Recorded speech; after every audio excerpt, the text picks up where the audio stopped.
After being sworn into the world's most powerful office again, Donald Trump will have the afternoon to settle back into power before a series of inauguration balls. He'll start his term in the president's room at the Capitol, where he'll sign documents nominating people to positions within his administration. Later in the day, there'll be a second signing ceremony in the Oval Office. If he follows through on campaign promises, it'll be a flying start. Expect to hear a lot about executive orders. These are directives of the president about how the federal government is managed. In the first day of his term, Joe Biden signed 17 executive orders. That's far more than his predecessors. And there are signals that the incoming White House plans to move even faster, already planning as many as 100 executive orders. What might those first orders be? During the campaign, Trump made scores of promises about the things he'd do on day one. The easiest, to repeal some of Joe Biden's executive orders, just as Biden did to his 4 years ago. Trump has said he'd revoke Biden's orders around background checks for gun purchases and diversity, equity and inclusion in the federal workforce. But the topic he's spoken about the most is immigration. He said on day one, he would end birthright citizenship and...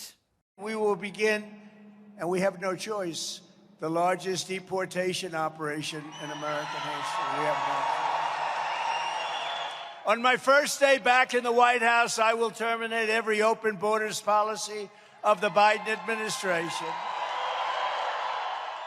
He might also look to make changes to electric vehicle standards, energy policies and offshore drilling rules.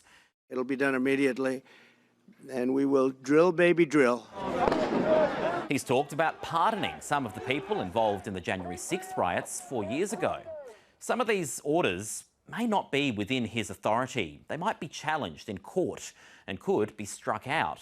Indeed, it's pretty clear that some of the things he said he'd do on day one would be overturned. He's promised to cut funding to schools on day one if they allow discussions about race, gender or sexual orientation that he deems inappropriate, or if they have vaccine or mask mandates. But cutting federal funding would require congressional approval. He's also made day one promises to ban transgender women from participating in women's sports and to ban gender-affirming surgeries for minors.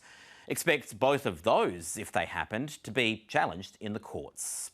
He could make those orders anyway. They'd be briefly in effect and he'd be able to test out the limits of the law and gauge how much latitude the Supreme Court will give him. Plus, signing these controversial orders sends a political message to his conservative base, even if those orders aren't allowed to stand. And we might see some climate hokey-pokey. In his first term, Trump pulled the USA out of the Paris Climate Agreement. Biden put them back in. And Trump's campaign has said the returning president would pull them straight back out. Again, shaking the international community all about. Given Donald Trump's flair for the dramatic, there could be some surprises too. If there really are 100 planned executive orders in the works, it's going to be a busy few weeks.